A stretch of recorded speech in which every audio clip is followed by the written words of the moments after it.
Amis internautes, bonsoir. Très heureux de vous retrouver une nouvelle fois pour le chat vidéo du maire. Beaucoup de questions sont en attente, des questions qui viennent de nous arriver et des questions auxquelles nous n'avons pas pu répondre au cours de la dernière édition. Donc, sans plus attendre, Sabine, première question. Bonsoir à tous. Donc la première question est posée par Zou, qui vous demande ce que pensent les communes de l'agglomération du choix de la MCB2. J'aurais tendance à dire qu'ils y sont plutôt favorables, dans la mesure où l'agglomération a décidé d'une participation à hauteur de 3,5 millions sur ce projet, ce qui n'était pas le cas à l'origine, puisqu'il y avait simplement la partie fonds de concours alloués par la ville de Bourges sur les fonds de concours agglomération. Donc ça, c'est une décision qui a été prise il y a maintenant 2 ans. Donc ça signifie donc, par conséquence, que l'ensemble des communes de l'agglomération sont favorables au projet MCB2. La deuxième question est posée par Jeff. Je reviens avec ma question sur le Lucrone, car à force de faire des économies partout, vous allez finir par tout éteindre, tout enlever. Allez-vous rallumer cette sculpture ? Je ne vous ai pas répondu sur Messenger, sur le sujet, enfin tout au moins en partie, donc je me suis renseigné donc, depuis. Alors l'investissement pour la remise en route du Lucrone tournera autour de 30 000 €, donc ce n'est pas une somme très importante. Ce qui pose plus de problèmes, c'est qu'on a une propriété intellectuelle sur ce Lucrone et que l'on ne peut pas faire n'importe quoi. Donc on est en train de travailler justement avec le propriétaire pour voir dans quelle mesure on peut réactiver ce Lucrone et peut-être avec une contrainte de le déplacer. Donc voilà, c'est tout un travail que nous sommes en train de réaliser et merci en tout cas d'avoir rappelé à ma mémoire via les réseaux sociaux ce bel ouvrage de Lucrone auquel j'ai cru comprendre que vous aviez participé à l'époque. La question suivante est posée par Silver. Allez-vous agrandir le périmètre des transports de Bourges ? Alors, peut-être. Alors, quand je dis peut-être, dans le périmètre que nous connaissons aujourd'hui, non, puisqu'en fait, pour rappeler que le transport en commun est géré par un syndicat auquel adhèrent l'ensemble des communes de l'agglomération et quelques communes complémentaires. Je pense à Pigny, à Saint-Florent-sur-Cher et à Fussy. Dès lors que la commune de Mehun-sur-Yèvre, par exemple, qui souhaite rejoindre l'agglomération voit un intérêt d'adhérer à ce syndicat, on pourrait effectivement réfléchir à l'extension du réseau actuel. Une question de la session précédente maintenant, elle est posée par Thomas. 20 minutes pour faire 1,5 km à 17 h. Ne pensez-vous pas que supprimer plusieurs feux est une bonne option ? Alors, je suppose que quand vous dites ça, vous circulez en voiture. Alors après, je vous rappelle qu'il y a d'autres moyens de locomotion qui permettent effectivement de passer moins de temps. Attendez, je crois qu'il faut être raisonnable. Quand j'entends parler de difficultés de circulation dans Bourges, je souris un petit peu. Je crois que c'est une question de relativité. Ayez, je dirais, l'occasion de circuler dans d'autres villes. Alors, je ne parle pas forcément des grosses villes ou capitales que Paris ou grosses métropoles, mais dans d'autres villes, vous verrez que la circulation est beaucoup plus difficile. Aujourd'hui, quand j'entends parler, par exemple, qu'il y a un bouchon à Pignou, très sincèrement, ça veut dire, grosso modo, qu'on attend à peu près 10 minutes maximum derrière un feu. Donc voilà, je crois qu'il faut être raisonnable. Effectivement, il y a des périodes un peu plus fluides que d'autres à Bourges. Aujourd'hui, supprimer des feux, je ne changerais strictement rien d'ailleurs, parce que ça obligerait forcément à des priorités à droite. Donc en fait, le régime de priorité n'a jamais favorisé la circulation. La seule chose qui peut améliorer la fluidité, ce sont les giratoires. C'est pour ça qu'on les voit se déployer depuis quelques années dans l'ensemble des villes, d'ailleurs françaises et européennes demeurant. Donc il n'est pas pensable non plus de mettre des giratoires à chaque intersection de rue. Donc voilà, je crois que suppression des feux, ça n'a pas très sincèrement, ça n'a absolument pas de sens. Et ce n'est pas ça qui fera en sorte que la circulation sera plus fluide et surtout que vous roulerez plus vite. Alors rouler plus vite, ça veut dire aussi respecter les limitations de vitesse. Je le rappelle aussi, en agglomération 50 km/h et en hypercentre 30 km/h. Martine vous pose la question suivante. Aurons-nous la place Gordon piétonne pour l'été ? La réponse est oui. La question suivante est posée par Laurent, pardon.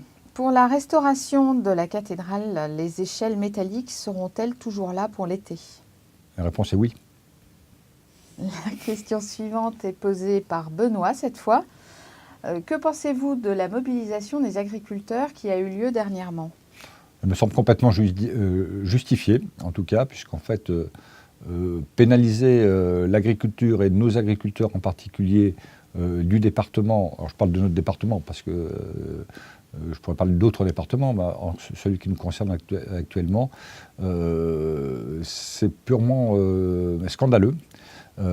J'espère que d'ailleurs ces manifestations, et puis je sais qu'il y a des négociations qui sont en cours, permettront au gouvernement de revoir un peu leur copie, considérer que les agriculteurs du Cher sont on va dire des agriculteurs riches, c'est bien mal connaître notre territoire. Donc voilà, je suis de tout cœur en soutien derrière les agriculteurs qui manifestent dans la mesure où ils respectent, et c'était le cas récemment, la propreté de la ville. Enfin, je parle de ça comparativement à ce qu'on a vécu en 2015 où les manifestants avaient on va dire, répandu du purin dans la ville et c'était juste irrespectueux vis-à-vis des services municipaux et des agents municipaux. La question suivante est posée par Pascal. Pourquoi l'impasse Léon Bourjade n'est-elle pas goudronnée ? Nous avons fait la demande depuis 1 an. Alors, bon, pour tout vous dire, je ne connais pas l'impasse. Vous m'excuserez, je ne connais peut-être pas toutes les rues de la ville, mais celle-là, c'est un peu un piège. Alors, si elle n'est pas goudronnée ou enrobée, il peut y avoir plusieurs raisons. La première, est-ce que vous êtes sûr, mais vous n'allez pas me répondre maintenant, mais je vais demander à mes collaborateurs de prendre note pour vous répondre que cette voirie est communale et qu'elle n'est pas privée. Donc, ça peut être aussi une raison, puisque nous ne pouvons intervenir que sur des voiries communales et éventuellement départementales avec leur accord.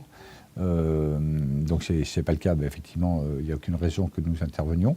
Deuxième élément, si c'est une voirie d'intérêt communal, c'est qu'en fait, cette impasse n'est peut-être pas rentrée dans les priorités de toutes les rues que nous devons revoir en enrobée. Je rappelle simplement que nous avons à peu près 250 km de voirie à Bourges, qui équivaut à peu près à la distance entre Bourges et Paris. Une question de Laurent. Où en est le projet du centre aqualudique à Bourges ? Alors, avant de même parler du projet, il y a une grande décision qui a été prise hier en conseil communautaire. Donc, vous voyez, c'est d'actualité. Je vous rappelais qu'on avait 2 projets à l'étude, en pré-étude, portés par l'agglomération. C'était soit effectivement ce centre aqualudique et de bien-être, soit un centre de congrès. Donc, nous avons décidé hier en conseil communautaire de mettre en priorité numéro 1 le centre aqualudique, dans la mesure où l'agglomération n'est pas en capacité financière de pouvoir porter les 2 projets en même temps. Donc ça, c'était la première étape. Alors à partir de là, il va falloir qu'on définisse quel est le site à retenir parmi les 3 qui sont possibles. Donc ça, c'est quelque chose qu'on va traiter, je dirais, dans les mois à venir. Je pense que d'ici l'été, on devrait être propriétaire, tout au moins j'espère, du site retenu. Et à partir de là, lancer la programmation, en fait, le contenu en fait, du centre ludique. Objectif, c'est de démarrer les travaux au plus tard fin 2019 pour une livraison qui pourra avoir lieu, on va dire, fin 2020 ou début 2021. Une question de la session précédente. Elle est posée par Tristan. Est-il justifié de lire que la ville de Bourges et la communauté d'agglomération de Bourges Plus va consacrer en 2018 près de 60 millions d'euros d'investissement ? N'avez-vous pas l'impression que Bourges vit au-dessus de ses moyens, avec notamment une taxe d'habitation des plus élevées ? Non, la taxe d'habitation des plus élevées, ça dépend. Vous comparez les choses comparables. Donc je ne vais pas rentrer dans des aspects très techniques. Taxe d'habitation élevée, ça dépend aussi, quand on veut comparer à d'autres villes, des degrés d'intégration de la ville dans l'agglomération. Ça, c'est un point important. Il faut connaître aussi les taxes qu'il y a dans les agglomérations qui appartiennent à ces villes. Là, on a des taxes qui sont très faibles au niveau de l'agglomération. Peut-être les villes auxquelles vous pensez ont des taxes d'agglomération, de communauté de communes plus élevées que les nôtres. Donc, comparons les choses comparables. Deuxième élément concernant les investissements. Les investissements que nous portons à la fois à la ville de Bourges et à l'agglomération sont des investissements raisonnables et raisonnés. En fait, nous avons réalisé des prospectives financières jusqu'à la fin du mandat, jusqu'en 2020, sur les deux collectivités. Et nous sommes en capacité de définir quelles sont les enveloppes maximum d'investissement à ne pas dépasser, de manière à ce que les collectivités soient en capacité de les soutenir financièrement. Donc, peut-être par rapport à ce qui a pu se passer avant, on maîtrise nos capacités d'investissement. Et il faut qu'on continue à investir. Et tout ça n'a strictement rien à voir avec la taxe d'habitation, à proprement parler, ou directement. Le niveau d'investissement, il est important dans la mesure où, on l'autofinance. Alors si on est en capacité de l'autofinancer, finalement, ça ne justifie pas d'augmenter en fait nos recettes. Et si on est sur des nécessités d'emprunt, ce qui est quand même souvent le cas, la difficulté, on peut dire, ou la marque d'attention qu'il faut qu'on porte, c'est la capacité à la collectivité de rembourser cet emprunt. Donc ça joue à la fois sur les recettes, mais aussi sur la diminution des dépenses. Donc voilà, ne faites pas d'amalgame. En tout cas, moi je suis très heureux qu'on ait des niveaux d'investissement importants à la fois sur la ville de Bourges et l'agglomération, une fois encore raisonnables et raisonnés. D'abord, ça permet de développer nos territoires, les embellir, et puis d'autre part, ceci permet aussi, ces grands chantiers, de générer du travail pour nos entreprises locales, qui en ont besoin, génèrent de l'emploi, et puis donc finalement, au bout du compte, génèrent des recettes pour les collectivités. Vous voyez, donc c'est un cercle qui se referme et qui justifie justement de poursuivre des investissements, mais une fois encore, je vais le redire pour la troisième fois, dans des niveaux raisonnés et raisonnables. Encore une question de la session précédente posée par Francky. À propos du stationnement, les personnes résidant dans l'ancien hôpital payent pour stationner devant chez eux. Est-ce normal ? Si elles payent, ça doit être normal. Ça veut dire qu'à un moment, il a été décidé de rendre le stationnement payant dans cette enceinte. Donc, si le stationnement est payant, que les utilisateurs payent, ça me paraît jusque-là tout à fait normal.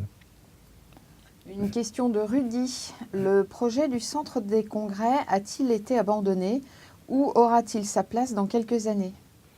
Alors, il aura sa place dans quelques années, c'est ce que je disais à un internaute précédent. Nous avons priorisé le centre aqualudique et de bien-être devant le centre de congrès, pour des raisons financières que j'évoquais, mais en tout cas, ça ne veut pas dire qu'on abandonne le projet, le centre de congrès, parce que nous avons besoin, sur notre territoire, de pouvoir justement recevoir des congrès, puisque ça participe à l'attractivité du territoire, au développement économique.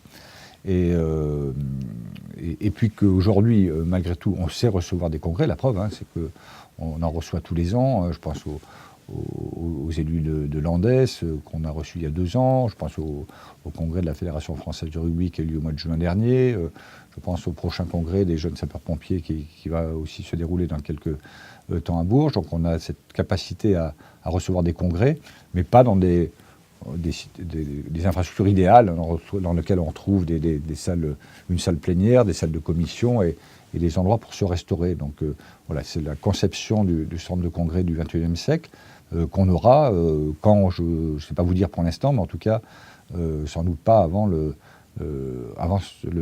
début du mandat qui va suivre. Une question de Jeff. Qu'en est-il de la patinoire ? Va-t-elle réouvrir ou pas ? Oui, elle va réouvrir. Alors, je suppose que derrière cette question, il y a le quand. Je ne sais pas vous dire aujourd'hui. Nous sommes sur encore, vous savez, suite à des incendies, sur des débats d'experts, d'assurance et de prise de responsabilité ou des occupants ou de la maîtrise d'ouvrage. En tout cas, nous, pour l'instant, on est derrière cette procédure et on ne peut pas entamer effectivement de travaux, qui que ce soit d'ailleurs, en l'occurrence, tant que les résultats d'expertise définitifs ne seront pas établis. Donc, je pense qu'il va se passer encore quelques mois. Une question de Sylvie. Est-il normal de toujours payer autant de taxes de poubelle en sachant que nous sommes passés de 3 passages à 1 passage ? Oui, c'est normal dans la mesure où si on n'avait pas réduit la fréquence, la facture serait encore plus élevée.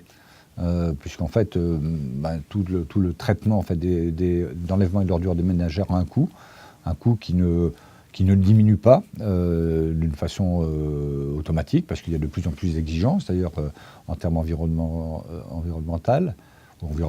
en termes au pluriel environnementaux, et que l'enveloppe financière et le coût de l'enlèvement et de traitement de ces déchets ne fait que croître. C'est la raison pour laquelle ça nous a permis d'inciter à une réduction de fréquence. Et puis ce qui nous a conforté dans cette idée, c'est que tous les administrés et riverains ne sortaient pas forcément leurs poubelles à chaque fois qui était nécessaire.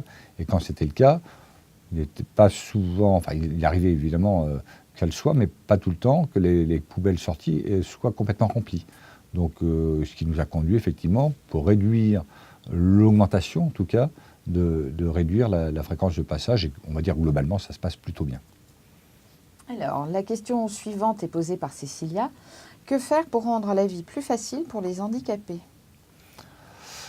Faire beaucoup de choses en fait. Donc d'abord, il y a plusieurs types de handicap, parce qu'on a souvent l'habitude, quand on parle de handicap, à penser aux personnes à mobilité réduite, mais pas que. C'est une partie des handicaps. Alors sur ce sujet-là, personnes à mobilité réduite, beaucoup d'actions sont menées, et donc beaucoup d'actions restent à mener. C'est d'abord une obligation. Alors je vais prendre deux exemples qui me viennent à l'esprit. D'abord tout le chantier que nous avons commencé et que nous poursuivons notamment sur l'accessibilité au bus, les aménagements de quais de bus. À titre indicatif, il va y avoir 100 quais de bus qui vont être aménagés sur l'année 2018 sur le périmètre de la ville de Bourges.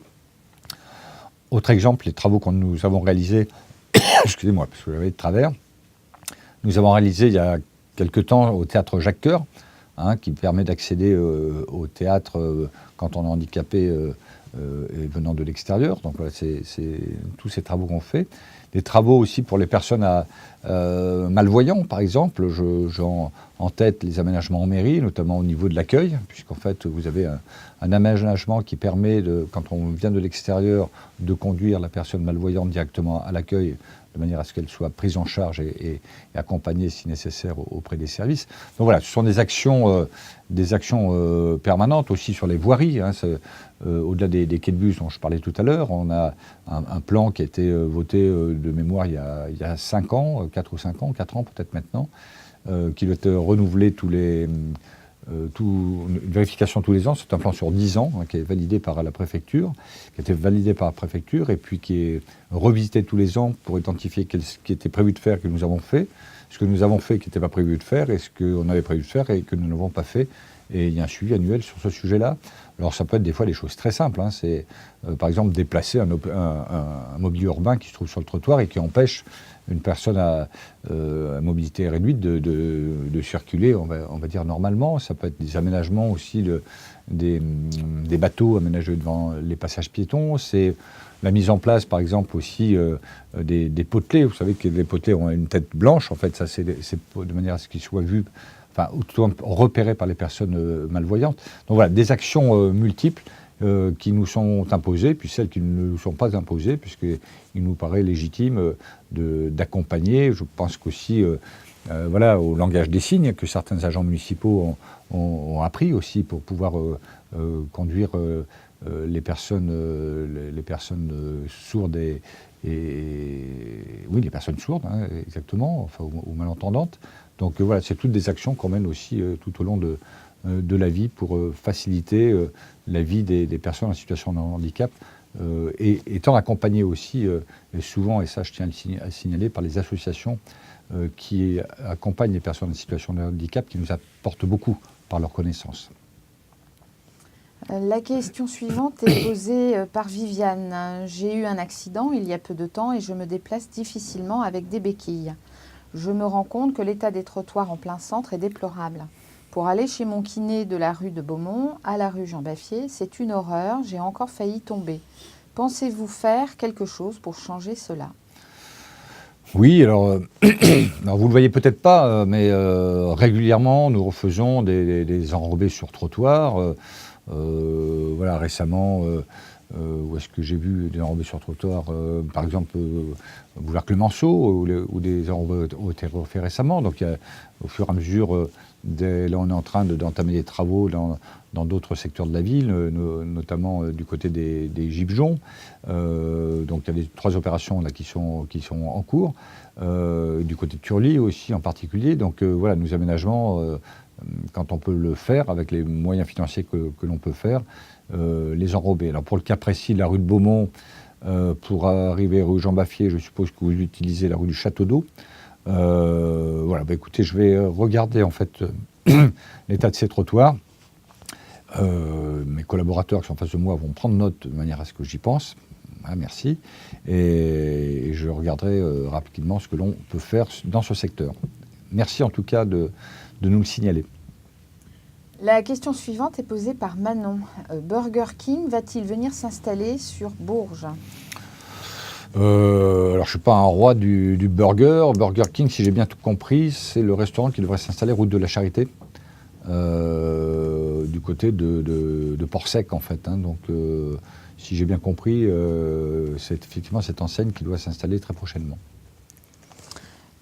La question suivante est posée par Sabrina. Je suis aide à domicile et je trouve inadmissible de payer les horodateurs quand on intervient en centre-ville, en sachant que mon employeur me rembourse juste les zones vertes et pas les zones oranges.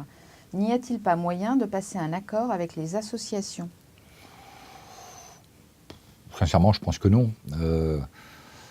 Bon, après que vous ne compreniez pas qu'il faille payer les horodateurs, je comprends dans votre fonction où vous êtes itinérante hein, sur vos activités, aller payer, je dirais, à l'horodateur la somme qui est due pour une intervention dont vous ne connaissez peut-être pas d'ailleurs la durée, hein, bien évidemment. Alors il y a une autre formule hein, qui existe en fait, qui ne vous dédouane pas en fait hein, du paiement, mais qui rend les choses plus simples. C'est un outil dont nous avons fait la promotion à plusieurs reprises, qui s'appelle PIAF. Alors le principe c'est quoi ? C'est que cet appareil, vous pouvez le retirer d'ailleurs à la police municipale. Vous pouvez le charger en fait, hein, comme vous mettez l'argent que vous pouvez voulez mettre dessus, hein, comme anciennement les cartes de téléphone. Hein, donc vous pouvez les charger. Et puis vous avez ce petit appareil dans votre véhicule. Dès que vous quittez vous stationnez donc sur une place payante. Dès que vous quittez votre véhicule, vous lancez. Vous mettez en route votre appareil, vous fermez votre porte, enfin vous faites comme d'habitude, et puis vous allez faire ce que vous avez à faire. Et quand vous allez revenir, vous allez remettre votre appareil sur off, et donc il vous sera décompté juste la somme nécessaire par rapport à l'utilisation de places de paiement. Donc c'est non à la gratuité, mais en tout cas c'est plus facile, et beaucoup d'artisans utilisent ce nouvel outil. Une question de Cécilia. Que faire de nouveau pour l'ancienne maison de la culture, un musée de la culture ? Bon, vous savez, il y a eu un travail qui a été fait d'ailleurs, il y a eu un appel à idées hein, qui a été fait il y a, on va dire, 2 ans et demi à peu près, sur lequel on a récolté un certain nombre d'idées, soit sur Internet d'ailleurs, soit sur Boîte à idées. Ça nous a permis de regrouper ces idées par famille, des ateliers ouverts à l'ensemble des bureaux ont été mis en place à l'été 2016 de mémoire, avec un rendu qui a eu lieu au mois d'octobre 2016. C'est rendu d'ailleurs très intéressant, puisqu'en fait, il y avait des choses, je dirais, alors essentiellement liées à la culture, ce qui me plaisait plutôt, parce que moi je pense qu'il faut garder à cette maison de la culture un esprit culture. Et fort de ces 4 avant-projets, donc un architecte nous a accompagnés pour valider ou non d'ailleurs la pertinence de chacun des projets. Et on arrivait donc de mémoire c'est au printemps de l'année dernière, en 2017, à se mettre d'accord avec les participants aux ateliers sur un concept, on va dire, global, commun, qui associerait à la fois, bien sûr, la culture, comme j'ai indiqué, et à la fois le numérique et associé au numérique des startups. Voilà, donc tout ça est en train d'être affiné. Moi, ce que je souhaiterais, et pour en avoir parlé avec les représentants du Printemps de Bourges, c'est qu'on puisse utiliser cet outil tout au long de l'année avec ce label Printemps de Bourges, qui est un marqueur quand même de la ville. Alors soit à travers justement du numérique et des activités artistiques, qui pourraient être peut-être une salle mémoire de la vie du Printemps de Bourges, mais aussi peut-être en développant des formations au métier de l'art et du spectacle tout au long de l'année. Donc voilà, toutes les choses sont en train d'être mûries. Mais en tout cas, il faudra que le programme du contenu de l'usage de cette maison de la culture soit arrêté définitivement d'une façon relativement précise à la fin de ce mandat. Et ça s'arrêtera là pour ce mandat-là, de manière à ce que l'équipe qui prendra la suite en 2020, si elle en est d'accord, puisse concrétiser tout le travail qui a été fait depuis maintenant 3 ans sur l'utilisation sur ce site. La prochaine question est posée par Véni. Vous comparez Bourges à d'autres villes. Certaines ont des transports de bus gratuits et électriques, des parkings gratuits pour les handicapés et leurs accompagnants. Pourquoi pas Bourges ? Parce qu'il n'y a rien de gratuit. Il n'y a rien de gratuit. Quand on dit que les transports en commun sont gratuits, c'est faux. Que l'usager ne paye pas directement, oui, mais en tout cas, c'est ses impôts qui payent. Bon, donc la gratuité n'existe pas. Il y a des services qui sont non payants pour l'usager, mais en tout cas, rien n'est gratuit. Après, ceux qui assurent la gratuité du stationnement, après, ça les regarde. Je voudrais simplement vous rappeler une anecdote. J'ai essayé de faire vite. Il y a quelques semaines, puisque déjà il y avait des polémiques sur les nouveaux eurodateurs, j'ai regardé un peu sur Internet l'origine en fait des disques bleus, des zones bleues, des parcs-mètres de l'eurodateur. En fait, c'est juste après la guerre où il avait été constaté une augmentation du nombre de voitures, et notamment sur Paris. Et déjà, par ce nombre de voitures, il y avait des voitures qu'on appelle ventouses, qui étaient présentes, et trop présentes sur les contre-allées des Champs-Élysées. Et donc, à l'époque, la mairie de Paris a décidé de mettre en place le principe de zone bleue, alors qu'il ne s'appelait pas comme ça à l'époque. Donc d'abord sur les Champs-Élysées, puis après ça s'est développé sur des boulevards annexes. Et puis l'idée était reprise au sein de l'Europe, d'ailleurs la réglementation de la zone bleue maintenant est une réglementation européenne. Et puis pour faire valider le bon usage des parcs-mètres, alors je ne sais pas l'âge que vous avez, mais si vous avez mon âge, ça doit vous parler, il avait été mis en place dans des communes, puisque ces zones bleues se sont un peu développées, ce qu'on appelait des contractuels, ou des pervenches à Paris. À un moment donné, on les appelait des pervenches, qui étaient des hommes ou des femmes qui vérifiaient que le temps d'arrêt mis sur le disque par l'usager n'était pas dépassé. Et puis si c'était dépassé, il y avait effectivement un procès verbal qui était établi, une amende qui était établie. Et puis tout ceci a conduit aussi à faire un constat, c'est que ces fameux contractuels ou pervenches pour Paris, forcément il fallait les payer. Et donc c'est là qu'est arrivé le parc-mètre. Finalement, à l'époque, les décideurs ont dit, bon, finalement, si on veut rétribuer en partie les contractuels, enfin compenser en fait ces dépenses, eh bien, on n'a qu'à faire payer, plutôt que ce soit un principe de zone bleue, on n'a qu'à faire payer l'usager. Et c'est comme ça que sont arrivés les parcs-mètres. Alors, je ne sais pas si pour ceux qui ont connu les parcs-mètres, on mettait 1 franc ou 2 francs à l'époque, et puis on tournait la clé, et puis il y avait une aiguille, puis vous mettez une demi-heure ou 1 heure. Alors, ça marchait bien jusqu'au jour, effectivement, de l'argent disponible dans ces parcs-mètres. On fait la joie de ceux qui avaient besoin d'argent et qui les cambriolaient. En fait, donc les pièces tombaient. Et c'est ainsi que, quelques années plus tard, sont arrivés les eurodateurs. Donc ça veut dire qu'aujourd'hui, quand on parle de gratuité, je pense en particulier, puisqu'on fait souvent référence à la commune voisine de Nevers, je voudrais bien qu'on fasse le bilan dans 1 an ou 2, notamment vis-à-vis des commerçants. Un commerçant aujourd'hui, quand dans sa rue, il y a des voitures ventouses, il réagit en disant mais comment vous voulez que mes clients viennent à proximité de mes magasins parce qu'il y a des voitures qui ne bougent pas. C'est comme ça, je le rappelle, sont arrivés les disques bleus et les eurodateurs. Donc c'est ainsi que les eurodateurs ont été mis en place il y a quelque temps dans la ville de Bourges et bien sûr dans d'autres villes. Alors maintenant, il faut bien comprendre ça, c'est que les décisions qui sont prises aujourd'hui par les collectivités de rendre tout gratuit au niveau du stationnement vont avoir l'effet inverse dans quelques temps. Par rapport à ce qu'ils imaginent aujourd'hui, sur la redynamisation du commerce qui sont en difficulté dans les centres-villes.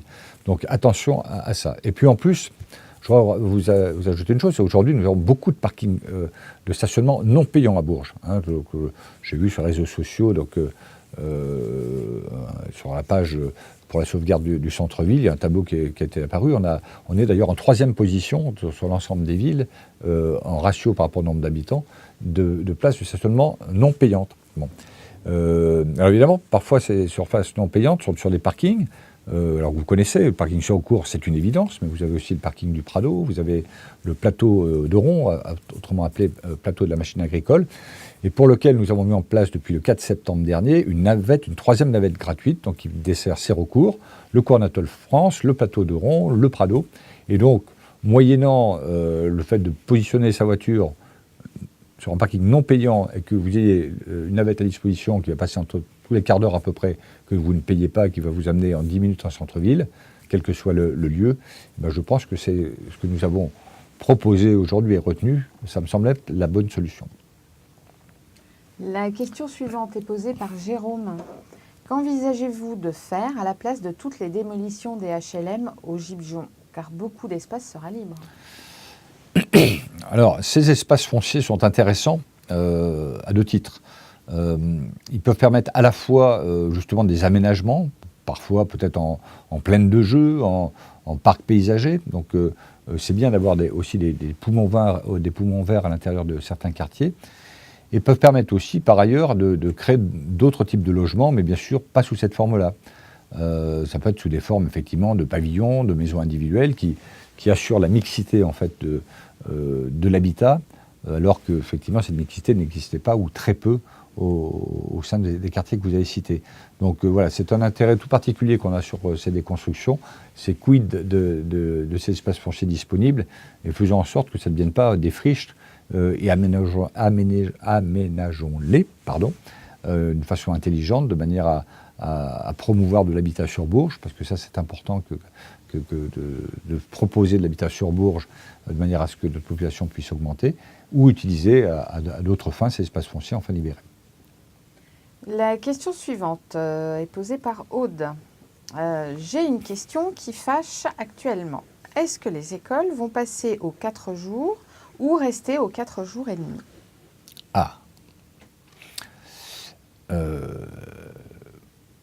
Puisque nous sommes entre nous, donc vous ne répéterez pas, d'accord? Je viens de signer un courrier à l'intention du directeur de l'inspectorat académique local. Je devais donc une réponse le 20 février, donc nous sommes le 20 février. Donc je pense qu'il a pris connaissance du courrier aujourd'hui si on lui a numérisé. Mais je peux vous dire, moyennant les méthodes que nous avons employées, c'est-à-dire une méthode de grande consultation, de grande concertation, je pense qu'on ne pouvait pas faire autrement, de préconisation d'écoles que nous avions au niveau de la ville, de rester à la semaine des 4 jours et demi, tout ça pour le bien de l'enfant. D'ailleurs, en calquant en fait, ce fonctionnement sur une très grande majorité des pays d'Europe qui sont effectivement sur ces rythmes-là. Malheureusement, le résultat est pas celui qu'on imaginait. Bon, enfin, tant pis, on a consulté, donc moi je vais respecter la consultation. Nous resterons nous passerons à 4 jours, pardon, plus exactement, nous passerons à 4 jours pour, on va dire, une majorité de ceux qui nous ont répondu. Alors, pour donner des chiffres, en termes, sur le questionnaire qui a été adressé aux parents, il y a eu 71%, je vous dis ça de mémoire, 71% de participation, ce qui est très bien, hein, c'est pour un sondage, c'est juste exceptionnel. Et puis nous sommes grosso modo sur une répartition, 55% pour les 4 jours et 45% pour les 4 jours et demi. Voilà, donc nous passerons donc à 4 jours. Malheureusement pour le bien de l'enfant. La question suivante est posée par Aurore. Est-il vrai que le parking de Sérocourt va devenir payant à la suite de la construction de la nouvelle maison de la culture ? On m'a posé à peu près 200 fois la question depuis 4 ans. Ma réponse est toujours la même. La réponse est non. On a un parking qui est non payant. Tous les détracteurs de la maison de la culture font en sorte de faire courir ce bruit comme quoi le parking Sérocourt sera payant. C'est totalement faux. La question suivante de Dylan. Pourquoi avoir dépensé des milliers d'euros dans l'installation de nouveaux horodateurs au lieu de faire comme M. Sansu à Vierzon en développant le disque bleu afin de redynamiser le centre-ville? D'abord, parce que nos horodateurs étaient vieillissants, ils étaient tellement vieillissants qu'il y en avait la très grande majorité qui était en panne depuis des années, donc on cannibalisait un horodateur pour pas en réparer un autre, donc ce qui créait des problèmes d'incompréhension des usagers, puisqu'en fait ils voulaient payer le horodateur mais il ne marchait pas, enfin donc c'était juste compliqué. Les choix de Nicolas Sansu à Vierzon sont les siens. Moi, je les respecte. Chaque maire fait ses choix. Moi, je pense qu'aujourd'hui, nous avons renouvelé nos horodateurs qui vont permettre des paiements modernes, en tout cas, qui nous permettent aussi de limiter le stationnement dans le temps, hein, en fonction des zones. Hein, donc, à 2 heures ou à 4 heures, c'est selon. Ce qui permet un turnover des voitures dans les rues, et ce qui permet justement de laisser la place à des clients potentiels pour des commerçants. Alors que si effectivement vous n'êtes pas dans ce cas-là, comme je l'ai expliqué tout à l'heure à un autre internaute, eh ben nous sommes sur le risque de voitures ventouses. Alors, enfin, pas de disque bleu, mais s'il n'y a aucun système. Et la conséquence de tout ça, ben, c'est que vous n'avez plus de place pour vos clients. Et donc les commerçants peuvent légitimement ne pas être d'accord avec ça, puisque en tout cas ça peut c'est un argument qui peut être donné sur le fait que le commerce marche mal parce qu'il n'y a pas suffisamment de places de stationnement. Ce n'est pas qu'il n'y a pas suffisamment de places de stationnement, c'est qu'elles sont mal utilisées. Une question de Jimmy 18000. Merci à la ville de Bourges d'avoir fait le nécessaire pour avoir une étape du Paris-Nice le 6 mars. Cependant, est-il prévu une grosse dépense financière pour la ville ? Non, ce n'est pas une grosse dépense financière, d'autant plus qu'on n'est qu'une ville, qu'une ville, on va dire, de départ, en fait. Et ville d'arrivée est beaucoup plus importante. Donc voilà, c'est quelques dizaines de milliers d'euros. Donc c'est rien par rapport à l'intérêt que porte aussi ce type d'événement sportif, puisque ça participe à l'attractivité du territoire, de faire parler de Bourges et de faire en sorte effectivement que les touristes potentiels viennent vers notre ville, parce qu'il y a des images télé qui vont passer dans le, je ne vais pas dire le monde entier, mais pas loin. Donc l'investissement, je dirais, vaut le coup pour les retombées économiques que l'on aura très rapidement derrière. Une question de Zou. Pour les étudiants, la ville n'est pas attractive. Les logements privés sont très chers et le projet de restaurant universitaire n'avance pas. Avez-vous des idées pour faire changer les choses ? Je ne vois pas de quoi vous parlez quand vous parlez de le projet de restaurant universitaire, parce qu'il n'y a pas de projet, à ma connaissance. Enfin, tout au moins sur Bourges, peut-être dans d'autres villes, en tout cas pas sur Bourges. Alors je ne sais pas, c'est votre point de vue que l'attractivité pour les étudiants n'est pas suffisante. Vous savez, quand on est une ville moyenne de 68 000 habitants, une agglomération de 100 000 habitants, et qu'on se targue, et c'est vrai, d'avoir 5 000 étudiants, faites le ratio par rapport à d'autres villes. Vous faites le ratio entre le nombre d'étudiants et le nombre d'habitants. Alors il y aura forcément des villes qui seront meilleures que nous, bien évidemment, mais je ne suis pas persuadé que nous ne soyons pas plutôt en tête de liste. Voilà.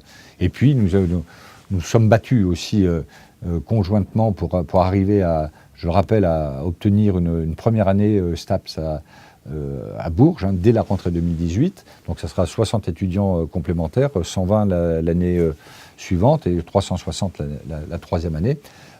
Donc ça veut dire que dès lors qu'on offre une formation intéressante sur notre territoire, alors pour nos jeunes à nous ou même pour des jeunes qui viennent de l'extérieur, les jeunes sont prêts à se déplacer. Vous savez, j'ai fait mes études supérieures à Saint-Étienne. Saint-Étienne ne fait pas rêver. Si on aime le foot, oui. Si on aime Bernard Lavilliers, oui, ça leur rappelait quelques souvenirs.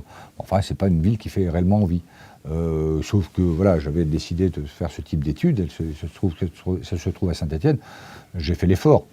Bon, et j'ai beaucoup regretté quand je suis parti. Mais enfin, en tout cas, voilà. Alors, je crois qu'il ne faut pas. Enfin, je vous en prie, faites pas comme tout le monde. Ne mettez pas en avant systématiquement les choses que vous ne trouvez pas bien dans notre ville. Si vous voulez, on veut vendre notre ville, notre territoire. Soyez optimistes et soyez positifs. Vendez à l'extérieur. On nous rabâche les oreilles en permanence que rien ne va à Bourges. Et si on répète ça à qui veut l'entendre, c'est pas comme ça qu'on développera notre ville. Alors, soyons positifs. Plutôt dire qu'il n'y a pas beaucoup d'étudiants à Bourges, dites justement, il y a 5000 étudiants sur notre agglomération. Si vous faites le ratio par rapport au nombre d'habitants, c'est un très bon résultat. Une question de Karim. Y a-t-il un projet création de laboratoire de recherche biologique tel que INSERM ou CNRS à Bourges, voire conjointement au centre hospitalier Jacques Coeur? En tout cas, je suggère de consacrer les efforts dans cette direction plutôt que de dépenser dans des réductions de boulevards. Quoi vous répondre ? La première question, y a-t-il projet ? Non.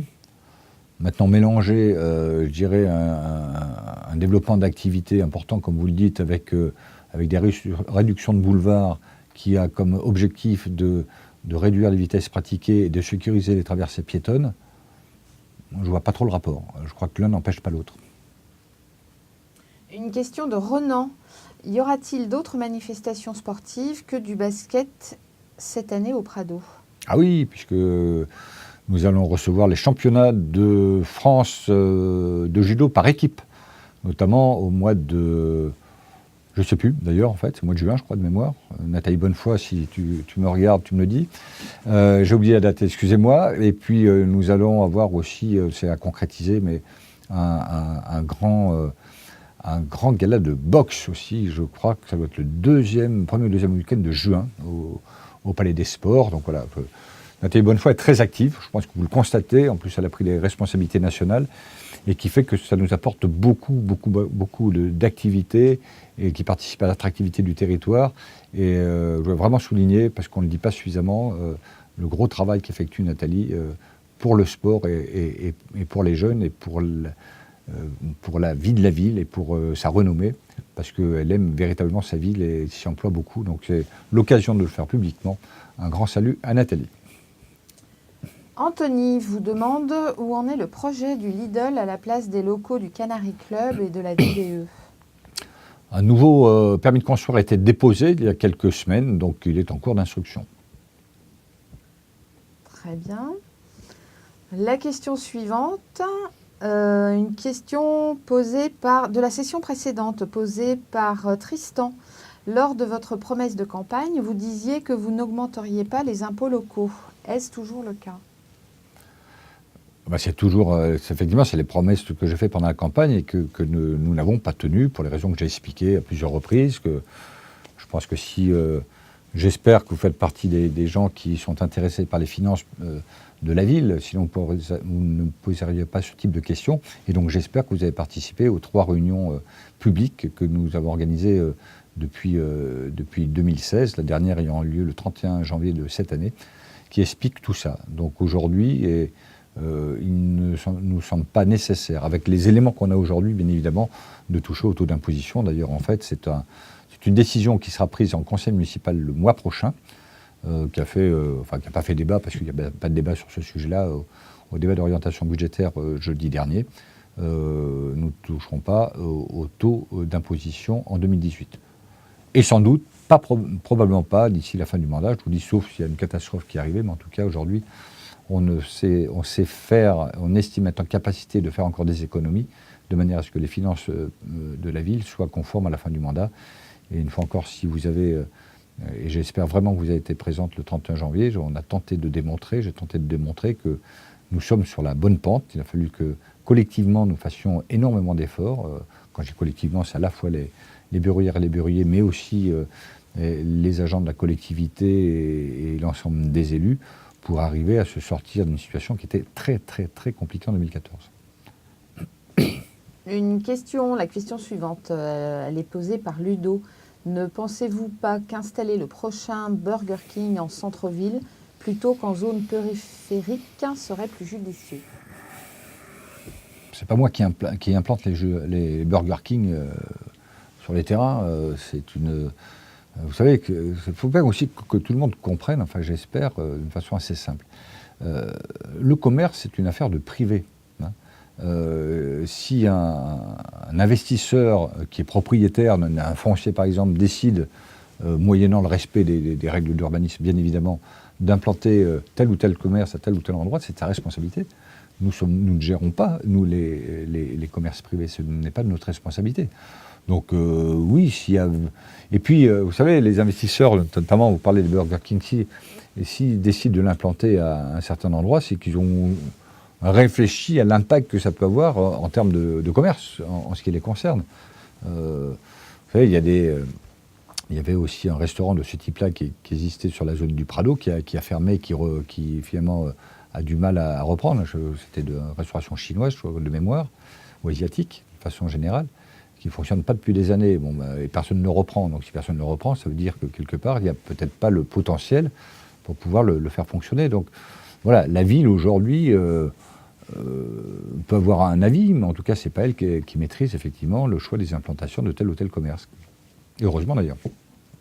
Alors Damien vous demande, concernant le Printemps de Bourges, pourquoi le Prado n'est pas utilisé comme salle de spectacle ? Parce que, en fait, la salle le Palais des Sports n'a pas été conçue pour ça. Je ne sais pas si vous vous souvenez, le débat qu'il y avait eu il y a 5-6 ans justement sur le nouveau Palais des Sports. La question était de savoir si on réhabilitait et agrandissait le site actuel ou si on construisait un autre bâtiment ailleurs. D'ailleurs, on imaginait le côté d'échangeur d'autoroute, d'ailleurs, à l'époque. Et ça, c'est la première étape. La deuxième étape, c'était de se dire, est-ce qu'on ne ferait pas un zénith ? C'est-à-dire un zénith qui serait en capacité, effectivement, de recevoir du sport, mais de recevoir des spectacles. Alors, ça veut dire qu'en fait, l'Ardoise, à l'époque, était quasiment multipliée par 2. C'est la raison pour laquelle mon prédécesseur a fait le choix de rester sur un Palais des Sports, et puis après le choix de le localiser sur l'agrandissement du Prado actuel. J'ai quand même posé la question à l'ancien directeur du Printemps de Bourges, Daniel Colling, à l'occasion de l'inauguration du Palais des Sports, donc c'était en 2015 de mémoire, si je ne me trompe pas, 2014-2015, je crois que, bon, j'ai des doutes maintenant.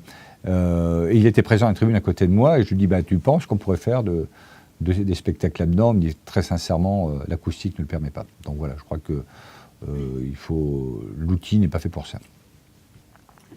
Marie qui vous pose la question suivante.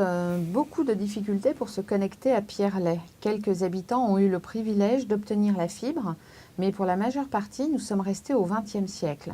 Avez-vous une influence sur Orange? Malheureusement, j'aurais tendance à dire non, pour que je rappelais d'ailleurs aux habitants que j'ai vus samedi sur le Barnum à Pignou, c'est que l'opération de développement de la fibre sur la ville, on a été ville pilote à l'époque, donc c'est une opération portée par Orange où la ville n'intervient pas financièrement. Alors heureusement d'un côté, ça ne vient pas impacter les finances de la ville, mais si on avait payé cette prestation, on aurait des leviers justement pour jouer sur le développement de la fibre. Ceci dit, j'ai demandé au directeur régional d'Orange, il y a à peu près un mois, qui me donne d'ici la fin du mois de février le reste à faire sur le développement de la fibre en fonction des 5 ou 6 zones qui ont été définies tout au long de la ville, et avoir une projection approximative, mais on va dire au trimestre près, dans les secteurs qui ne sont pas connectés, pour pouvoir effectivement répondre aux usagers en disant, voilà, vous êtes dans la rue Durand, et puis vous habitez au numéro 127, là, vous pourrez vous connecter à la fibre, allez, le 3e trimestre 2018, par exemple. Donc voilà, j'attends ce document de la direction d'Orange. Il a fallu un peu batailler pour l'avoir. En fait, je ne l'ai toujours pas. Mais en tout cas, voilà, la seule influence, c'est de faire comprendre qu'aujourd'hui, nous sommes face à des administrés qui nous posent la question légitimement, et des questions auxquelles nous ne savons pas répondre parce que Orange n'a pas de capacité de nous répondre précisément. Orange est capable de nous répondre sur ce qu'ils ont fait, mais je dirais que ce n'est pas ça qui pose problème, parce que là où les rues sont équipées, la plupart du temps, ceux qui sont intéressés sont connectés. Donc leur indiquer que c'est fait dans leur rue, ça ne les intéresse pas du tout. Ce qui intéresse plutôt, et ce qui nous intéresse, c'est de savoir ce qu'il reste à faire et quand est-ce que ça sera fait. La prochaine question est posée par Cécilia, qui voudrait savoir comment faire venir de nouvelles entreprises à Bourges. Continuer à faire ce que l'on fait aujourd'hui. Voyez un peu ce qui se passe. J'étais encore tout à l'heure en fin de matinée sur la zone d'activité de Beaulieu, donc à proximité de la voie romaine et puis de la zone du Moutet, dans tout ce secteur, on va dire, autour de l'échangeur. Il y a encore une entreprise c'était l'objet de ma visite, une entreprise qui vient s'implanter sur cette zone-là. Donc on a plusieurs demandes, on a traité 6 encore récemment. Cette zone de l'échangeur intéresse beaucoup maintenant. Donc, mais il faut à chaque fois trouver le compromis entre la volonté des entreprises de venir s'implanter sur notre territoire et puis notre capacité, les montants de vente de nos terrains. Donc on y arrive plutôt bien, les choses sincèrement sont en train de se bousculer, et ça interroge même beaucoup parce que je commence à avoir quelques craintes sur notre capacité à terme, alors le terme c'est pas demain matin évidemment, mais de pouvoir offrir justement des possibilités d'implantation, parce que nos zones d'activité se remplissent très très vite, donc il faut qu'on poursuive notre travail sur l'intérêt d'être à Bourges, l'intérêt d'être au centre de la France, au centre de l'Europe, ça joue beaucoup. Ce qui explique d'ailleurs les plateformes logistiques qui sont développées, je pense Intermarché et Carrefour naturellement, mais c'est de montrer l'intérêt d'être à Bourges. C'est pour ça qu'on a des équipes de développement économique de l'agglomération qui participent à des salons, encore récemment, la semaine dernière, pour promouvoir effectivement notre territoire et finalement qui est bien desservi, qui pourrait l'être mieux évidemment, mais qui a certains atouts qui peuvent intéresser certaines sociétés pour s'implanter avec des coûts du foncier qui sont quand même beaucoup moins chers qu'autour des grandes métropoles. Une question d'Evelyne qui vous demande quel est le bilan de la zone bleue rue d'Auron. J'aurais tendance à dire plutôt positif parce que les commerçants ne râlent plus. Donc je pense que ça doit être un bon indicateur. Hein. Nous avons fait effectivement une zone bleue au tout début du mandat sur 10 places, et là nous les avons généralisées à la demande des commerçants. Donc je ne sais pas très sincèrement si aujourd'hui... Enfin, je n'ai pas de retour négatif. Donc si je n'ai pas de retour négatif, je suppose que c'est positif. Mais bon, peut-être que si j'interrogeais un peu plus Philippe Mercier, qui est adjoint au commerce et à la sécurité, m'en dire un peu plus. Mais voilà, je pense que ça fonctionne plutôt bien. Je n'ai pas de retour non plus rue Édouard Vaillant, puisque nous avons transformé donc le principe de zone, enfin de rodateur rue Édouard Vaillant en zone bleue. Donc je ne sais pas s'il y en a à proximité qui habitent rue Édouard Vaillant qui pourraient m'expliquer si ça fonctionne bien ou pas, mais voilà, je vais essayer de me renseigner. Alors, une question de Cécilia. Qu'allez-vous faire pour les personnes au chômage, pardon ? Ben, nous allons poursuivre en fait toutes les actions que nous menons. Alors d'abord pour les plus jeunes, de moins de 25 ans, les actions remarquables de la mission locale, hein, qui traite plusieurs milliers de cas avec chaque année, et qui trouve des solutions pour les jeunes, soit en formation, soit en placement d'apprentissage, soit toutes les formules en stage, soit même sur des embauches en CDD qui peuvent se transformer en CDI, et puis rappeler le nouvel outil qu'on a mis en place, qui s'appelle la mission emploi, que nous avons mis en place au mois de septembre 2015, qui fonctionne très bien, qui s'adresse donc à la population plus âgée, donc au-delà de 25 ans, on ne peut pas faire doublon avec la mission locale. Ce sont plusieurs milliers de dossiers que nous avons traités, c'est un millier de retours à l'emploi, dont à peu près 300 CDI. Donc voilà, nous apportons notre pierre à l'édifice pour vaincre ce fléau qui est le chômage, en étroite collaboration avec d'autres structures comme le Pôle emploi en particulier. J'estime que tout doit être mis en œuvre, quels que soient les niveaux, que ce soit au niveau national d'ailleurs, qu'au niveau des collectivités, pour faire en sorte de trouver de l'emploi adapté aux demandeurs d'emploi, pour ceux qui veulent travailler, et Dieu sait qu'il y en a qui veulent vraiment travailler, et en même temps répondre aux entreprises qui cherchent aussi à recruter et qui n'y arrivent pas forcément si facilement. La question suivante est posée par Florence. Vous avez décidé de quitter l'UDI. Ne pensez-vous pas que la réputation du Berry soit dévalorisée du fait que M. Vauquier soit soudé avec le maire de Châteauroux, les Républicains ? Nous comptons sur vous pour faire respecter les voix des vrais démocrates indépendants. Je vous souhaite bonne continuation dans les débats des idées fidèles à nos convictions pour mieux défendre la démocratie. Bon, je suppose que ce n'est pas une question. Enfin, la question, c'est le rapprochement, le soutien de Gilles Labrousse, maire de Châteauroux, à son président des Républicains. Je n'ai pas de jugement à porter. Une fois encore, c'est la démocratie. Dans un parti politique, il y a des élections qui sont organisées, il y a un président qui en sort, qui défend des valeurs, des valeurs qu'on partage ou qu'on ne partage pas. Dès lors qu'on est dans une même famille politique, ça veut dire qu'on partage l'ensemble des valeurs et des méthodes. Voilà, moi en plus j'ai trop d'amitié pour Gilles Labrousse pour pouvoir porter le jugement par rapport à son positionnement par rapport à Laurent Wauquiez. Voilà, donc je me positionnerai pas plus par rapport à ça. On va dire chacun, vous savez, c'est aussi des histoires de famille. Alors chacun a traité ses histoires de famille, hein, chacun les nôtres. Moi, voilà, aujourd'hui, il y a certaines valeurs des Républicains que je partage.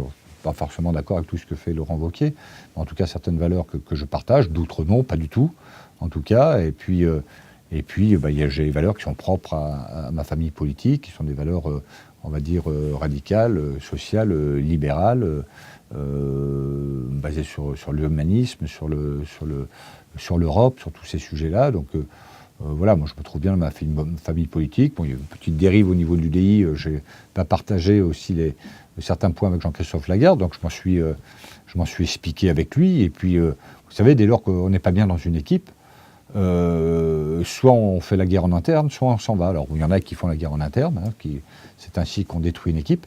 Et puis, il y en a d'autres qui ne s'y trouvent pas bien, qui quittent. Alors, c'est tout à leur honneur. Et moi, je suis plutôt dans ce positionnement-là, où on est... c'est comme Jean-Pierre Chevènement qui avait eu ce mot à l'époque, mais où on est bien, on reste, où on n'est pas bien, on s'en va, quoi. Question de la session précédente de Muriel. Pas de projet de tram à Bourges à l'horizon dans les années à venir. Je pense que cela ajouterait au confort d'une autre clientèle urbaine, comme par exemple la ville moyenne du Mans, sa circonférence est sensiblement la même que celle de Bourges.